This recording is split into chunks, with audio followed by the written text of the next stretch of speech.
Gold, trusted gold buyers. మీరు తాకట్టు పెట్టిన బంగారాన్ని విడిపించి ఈ రోజు ఉన్న మార్కెట్ ధరకు కొనబడను. ఒకప్పుడు కలవకుర్తి దళంలో ఏ ఇష్యూ జరిగినా ఆనంద్, తర్వాత మన కృష్ణన్న, జనార్దన్ వీళ్ళందరూ ఒక ట్రూప్ ఉండేది. పెద్ద కొత్తపల్లి పొల్యూషన్ బ్లాస్టింగ్ అవ్వచ్చు, లేదా ఎక్కడైనా కొరియర్ జరగాలన్నా ముందు మీ ఇద్దరు పేర్లు ఎక్కువ కనిపించింది. మీది భీమసాగర్ గారు, మీ తర్వాత తుమ్మల భగవంతు. కలవకుర్తి దళం అంటే మీరందరూ ఒక పోలీసులు కూడా ఒక చిన్న హడలు ఉండేది. వీళ్ళు అంటే అంత మీరు యాక్షన్ టీం కూడా ఆ విధంగా ఉండేది, దళం తీసుకున్న నిర్ణయాలు అలాగే ఉండేది, ప్రజల కోసం పోరాటాలు ఆ విధంగా చేసేవారు, మీరు చేసే కార్యక్రమాలు కూడా అంతే ఫాస్ట్గా చేసుకుని వెళ్ళిపోయేవారు. అన్న మీరు ఆ టైంలో అంటే 1990 ఆ టైంలో దళంకి వెళ్ళినప్పుడు మీ గ్రామంలో పరిస్థితులు ఎలా ఉండేవి? ఇప్పుడు నల్లమాల ప్రాంతం అనేది నక్సల్స్కి పెట్టని కోట. ఆ ప్రాంతంలో ఉద్యమాలు ఏ విధంగా చేశారు? ఎందుకు మీరు ఆ ఉద్యమం వైపు అడుగులు వేశారు?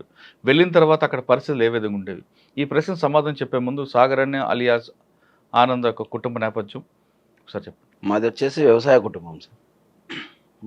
నా పేరు వచ్చేసి ఆంజనేయులు సాగర్. ఇంటి పేరు మోడల ఆంజనేయులు సాగర్. అయితే మాది పెబ్బేరు మండల్, షాగాపూర్ విలేజ్ మాది, ఏటిగడ్డ షాగాపూర్. అయితే మేము గతంలో ఏంటంటే హాస్టల్లో చదువుకోవాలి, మమ్మల్ని తీసుకుపోయి వనపర్తిలో హాస్టల్లో వేసారు. మాకు అప్పటికే ఫుడ్ అవన్నీ చాలా ఇబ్బందులతోటి అట్లా మా తల్లిదండ్రులు తీసుకుపోయి హాస్టల్లో వేస్తే హాస్టల్ నుంచే ఉద్యమం స్టార్ట్ అయింది. మాకు ఆర్ఎస్యు అని చెప్పేసి అని రాడికల్ స్టూడెంట్ యూనియన్లో చురుగ్గా పనిచేసినాం మేము అప్పుడు వనపర్తిలో.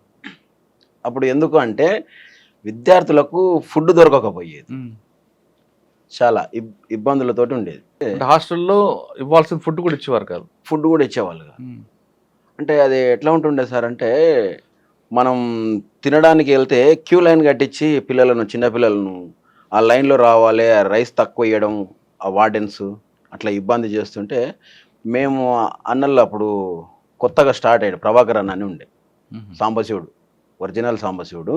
అచ్చా, కోనాపూర్ సాంబశివుడు కాదు, ఒరిజినల్ సాంబశివుడు, చుక్కాపల్లి అనేది ఆయన. ప్రభాకర్ అనే పేరుతోటి మాకు వనపర్తి టౌన్లో ఆర్ఎస్యు ఆర్గనైజేషన్ చేస్తుండే. దాంట్లో భాగంగా మేము హాస్టల్ సమస్యలను తీసుకుపోయి చెప్పడం జరిగింది. ఈ విధంగా ఉంది ఇట్లా అని అంటే ఒకసారి పిలిపించి చెప్పిండ్రు, ఎవరిని వార్డెన్ను, అసలు ఎంతమంది విద్యార్థులకు ఎంత ఫుడ్ పెడుతున్నారు, ఎంత రైస్ ఇస్తున్నారు అనే దాని మీద తీసుకొచ్చినాం. అది రైసు లాస్ జరగడం, ఎక్కువ మందికి విద్యార్థులకు ఇబ్బంది ఉంటుండే హాస్టల్ విద్యార్థులకు. ఆ నుంచి మనం ఏం చేసినామంటే ఇప్పుడు 125 మంది స్టూడెంట్స్ ఉంటుండ్రి హాస్టల్లో. దాంట్లో వాళ్ళు సండే రోజు ఏం చేస్తున్నారంటే కొంతమంది పిల్లలు రూమ్లోకి వెళ్తుండ్రి, కొంతమంది ఊర్లోకి వెళ్ళడం వల్ల వీళ్ళు ఒక 100 ఎగ్సే తెచ్చి ఇచ్చేవాళ్ళు అనమాట. ఒక్కొక్కరికి 2 ఇవ్వాలి. 100 ఎగ్స్ తెస్తే సరిపోకపోయేది, లాస్ అని వస్తుండే. దీని మీద ఎందుకు ఇట్లా వస్తుంది అని చెప్పేసి అని ప్రభాకర్ నా దగ్గర మనం మాట్లాడితే ఆయన ఉండి దీనికి సమస్య ఇది కాదు, అసలు మొత్తం స్టూడెంట్స్ ఎంతమంది, వాళ్ళు ప్రతి సండే ఎన్ని తెస్తున్నాడు వార్డెన్ అనే దాని మీద పిలిపించి రైస్ మీద ఎగ్స్ మీద అన్ని అప్పుడు మాట్లాడితే అప్పుడు 125 మెంబర్స్కు 250 ఎగ్స్ రావాలని ఇట్లా అక్కడి నుంచి మావి ఉద్యమం వైపు వెళ్ళడానికి మార్గాలు స్టార్ట్ అయినాయి. ఇట్లా అంటే కొట్లాడడం అనేది ఆ నుంచే స్టార్ట్ అయింది, విద్యార్థి దశ నుంచే స్టార్ట్ అయింది. ఇట్లా ప్రశ్నించడం వల్ల ఏమైందంటే మేము హాస్టల్ విద్యార్థులు ఒక 4 మీద ఆర్ఎస్యులో చురుగ్గా పనిచేస్తుంటామే. చంద్రన్న అని ఆయన కూడా సొంత ఊరు వచ్చేసి కీతేపల్లి, ఆయన ఎన్కౌంటర్లో చనిపోయాడు, మల్లెల తీర్థం ఎన్కౌంటర్లో.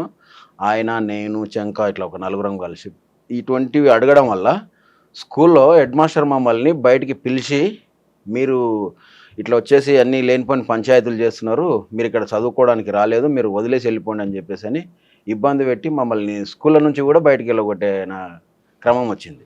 వార్డర్లనే ఇట్లా ఇబ్బంది పెడతారా మీరు, ఒక తండ్రి లాంటి ఎందుకు అట్లా చేస్తున్నారు అని చెప్పేసారంటే మా హక్కులు మేము అడుగుతున్నాం, మా విద్యార్థులకు ఏం కావాలన్నా అవి అడిగినందుకు మీరు స్కూళ్ళ నుంచి మమ్మల్ని టీసీ ఇచ్చి వెళ్ళగొడతాం అది ఇది అని చేసి చెప్తున్నారు, ఇట్లయితే కష్టం అని చెప్పేసారు. అట్లా అక్కడ నుంచి ఇక నేను దళాల వైపు పోవడానికి ప్రయత్నాలు, అంటే అప్పుడు వాళ్ళు క్లాసెస్ నడుపుతుండ్రి, ఎవరు మా స్టూడెంట్ క్లాసులకు వెళ్తుంటే, క్లాసులకు వెళ్ళిన తర్వాత ఆ క్లాసులలో అన్నీ చెప్తా ఉంటుండే అనమాట, ఈ విధంగా ఇట్లా మనం ప్రతిదీ పోరాటం చేయాలంటే ఇట్లా అక్కడ నుంచి నేను ఇంకా ఎక్కువ ఫుల్ ఆకర్షితున్నాయి, దాని వైపు మొగ్గు చూపాల్సి వచ్చింది. అట్లనే గతంలో క్లాసులు జరిగేవి అక్కడ గుట్టల పైన, అప్పుడు రాజపేట గుట్టలు అక్కడ దగ్గర వనపర్తి టౌన్లో ఉన్నటువంటి గుట్టల పైన.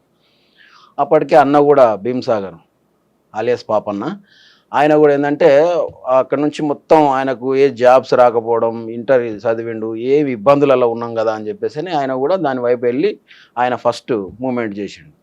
ఆ నుంచి ఆయన రాడికల్ స్టూడెంట్ నుంచి పైకి ఎదిగి నల్గొండలో టౌన్ ఆర్గనైజర్గా పనిచేస్తున్న క్రమంలో అరెస్ట్ అయ్యి జైలుకి వచ్చాడు, ముషిరాబాద్ జైలు. అప్పుడు ఇంకా నేను కూడా మొత్తం వదిలేసి చదువు అంతా బంద్ చేసి హైదరాబాద్లోనే వచ్చి హైదరాబాద్లో హోటల్లో పనిచేస్తూ అన్నను కలవడం జరుగుతుండే.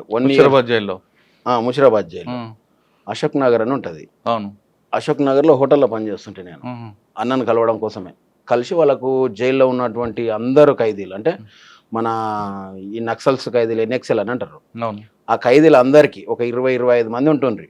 ప్రతి ఒక్కరికి ఏదన్నా చిన్న అవసరం ఉన్నా కూడా నేనే తీసుకుపోయి ఇస్తుంటే అనమాట బయట నుంచి. నక్సల్స్ ఖైదీలందరికీ, నక్సల్స్ ఖైదీలు మౌడెం బాలకృష్ణ అందరు ఉంటుండ్రి దాంట్లోనే. వీళ్ళందరికీ పటేల్ సుధాకర్ రెడ్డి వీళ్ళల్లో ఉంటుండ్రి. వీళ్ళందరినీ కలుస్తుంటే అందరు బాగా పరిచయం అయిపోయినారు. 1 ఇయర్ దాకా ఉన్నాక అన్న 1 ఇయర్ తర్వాత బెయిల్ వచ్చింది. అన్న జైల్లో ఉన్నప్పుడు జైలు పోరాటం కూడా చేసిరు. వాళ్ళు లోపలనే నిరాహార దీక్ష చేసిరు. దాదాపుగా ఒక 24 days ఉన్నారు అమరణ నిరాహార దీక్ష. అంటే ఎలాంటిది ఫుడ్ లేకుండా. ఇంకా ఇవన్నీ చూస్తూ నాకు కూడా ఏంటంటే అన్న ఎంబడి వెళ్ళిపోవాలి, ఇంకా నేను కూడా కంపల్సరీ అండర్ గ్రౌండ్ వెళ్తా అని చెప్పేసి అని అందరిని అడగడం వల్ల పటేల్ సుధాకర్ రెడ్డి అన్న వాళ్ళందరూ ఉండేసి సరే ఓకే తమ్ముని తీసుకోండి అని చెప్పేసి అని పంపించేసారు. అక్కడ నుంచి నేను నల్గొండకి వెళ్ళాల్సి వచ్చింది. అన్న బయటకు అన్న మీరు ఈ ప్రయాణంలో అమ్మా నాన్న ఎప్పుడు వద్దు అనలేదా? ఎందుకంటే పెద్దోడు ఎలాగ జైలుకి వెళ్ళాడు, నువ్వు కూడా వెళ్తే మా పరిస్థితి ఏంటి అని వాళ్ళు ఎప్పుడు ప్రశ్నించలేదు? అప్పటికి అన్న అరెస్ట్ అయ్యే లోపే నాయన చనిపోయిండు, అమ్మ ఒక్కొద్దు ఉండే. అయితే ఇంకా మేము కూడా స్కూల్ నుంచి అటు ఇట్లే హైదరాబాద్ వచ్చేసినాం తప్ప ఊరు వైపు ఎప్పుడు కూడా చూడలే. కానీ మీకు అనిపించలేదా అమ్మ గురించి? అప్పుడు ఎలాంటిది అనిపించలే. మాకు ఎంతసేపు ఉన్నా ముందుకు పోవాలి, పోరాటం. ఎందుకంటే ఈ వ్యవస్థలో ఉన్నటువంటి ప్రాబ్లమ్స్ అన్నీ మాకు ఇంత చిన్న ఏజ్లోనే ఇన్ని ఉన్నాయంటే ఎంతో మందికి ఎన్నో ప్రాబ్లమ్స్ ఉన్నాయి. మధ్యతరగతి కుటుంబాలు, బీద కుటుంబాలు, ఇటువంటి వాళ్ళకల్లా చాలా కష్టాలు ఉంటాయని చెప్పేసి ఆ నుంచి ఇక అటువైపే అడుగులు వేయాల్సి వచ్చింది. అంటే నల్గొండ నుంచి వచ్చారు, నల్గొండకి వెళ్ళి ముషిరాబాద్ టు నల్గొండ. అక్కడ ఎవరు మీకు బాధ్యుడు? మాకు విజయక్క అని దళ కమాండర్. అప్పుడు రాచకొండ దళంలో నేను ఫస్ట్ టైం రాచకొండ దళంలో దళ సభ్యునిగా నన్ను తీసుకున్నారు. అక్కడ ఎక్కడ కలిసారు? రాచకొండలో పెద్దంబర్పేట దాటిన తర్వాత అక్కడ నుంచి ఒక చిన్న విలేజ్ వస్తుంది.